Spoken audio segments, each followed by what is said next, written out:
It's the Linemakers on Sporting News.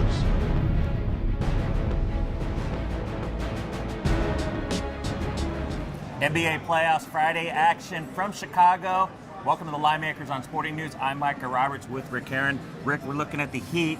Series tied now 1-1, 7-point favorites in this game at Chicago. We got a low spread here, but is this where the Bulls respond almost in the same fashion where the Heat did after kind of getting embarrassed in Game 1? Well, Micah, the Heat came out in Game 2 and just immediately set the tone. We're super aggressive, super physical. Bulls didn't handle it well. Got called for 6 technicals. Tyus Gibson and Joakim Noah both got ejected in the fourth quarter. So, the Heat came out and played Heat basketball, Yes. 115 to 78. The largest margin of victory ever in the playoffs by the Heat franchise, and the worst defeat in history for the Bulls franchise. That's amazing. And so, Nate Robinson held to only 11 points in the game, 3 out of 10. Jimmy Butler, 9 points on 3 out of 8 for the floor after the huge game he had in Game 1. But the Heat set the tone. Bulls didn't respond well. Now it's the Bulls' turn to do the same thing back in Chicago on their home floor. It is, and the Bulls came out. I think they wanted to do the same things they did in Game 1 with getting the Heat agitated and off their game a little bit, but it didn't work out. In fact, the Heat turned the cards against them and were doing the agitating themselves to the Bulls, and the Bulls were the ones that got affected and seen. Now the question here for everybody is to decide what's going to happen with the Bulls here in Game 3 at home. Did they wake up a sleeping giant? Because we talked about the Heat kind of not having some real serious games for 2.5-3 weeks prior to the series with the Bulls. We've seen the Bulls play well against them all season long. And now the season, 3 against the number and the spread. Same with the total, over under 3-3 on the season.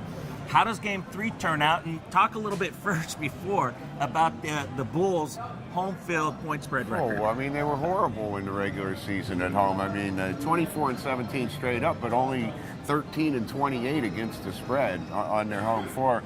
And granted, they're favorite in most of those exactly. games. They're not 7-point dogs in those games. And the game may go higher than 7. And people remember what they saw last. Exactly. They saw the Heat. I wouldn't be surprised you see this game close 8 or 8.5 even by the time they tip off. So if you're looking to bet the Bulls, wait until the last possible moment. I would wait till the last possible moment, yeah. I don't know, Mike. It's not a strong feeling on my part, and I'm not sure this will be a game that I play, but after the way that game was, as physical as it was, if the Bulls are going to win another game in this series, this is the time to step up and show your heart. And I think they will. I think they're going to give 100% effort.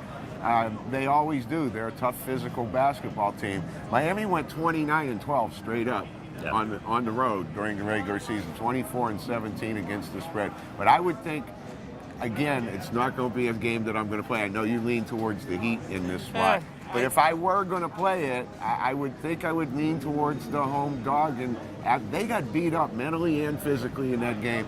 Time they got to step up. If they're going to do it, I think it would be in Game 3. No, and this is one of the teams in the NBA that I do, and we talked before, that gives the Heat some trouble. And maybe the Heat got that good game out of the way, and they're going to be on fire again, but maybe they're not. Maybe the Bulls come right back with that type of attitude. The Heat can't shoot 60% again, can they? I mean, they could. But really, it's going to be difficult. Ray Allen had 21 points in 19 minutes. But he was MIA in Game 1. Right. There is the embarrassment factor, and I always love playing a team after they got embarrassed when they come back in the next game in a series. But that's when teams are equally matched, okay? And we'll talk. We have a couple of those coming up. These teams aren't equally matched, so it's really not a play for me. But I think you're going to see a great effort from the Bulls. All right, one last thing here. The series price started out, the Bulls were minus 3,000 favorite, or minus 30-1. Then down to 10-1. Down to 10-1. Now they're up to 16-1, minus $16 to win the series. Do you see any value at 11-1 with the Bulls? I don't think they can beat them 3 more times. If you missed out on the 20-1, you missed out altogether. Exactly. All right. Slight lean towards the Bulls here. Thanks for watching.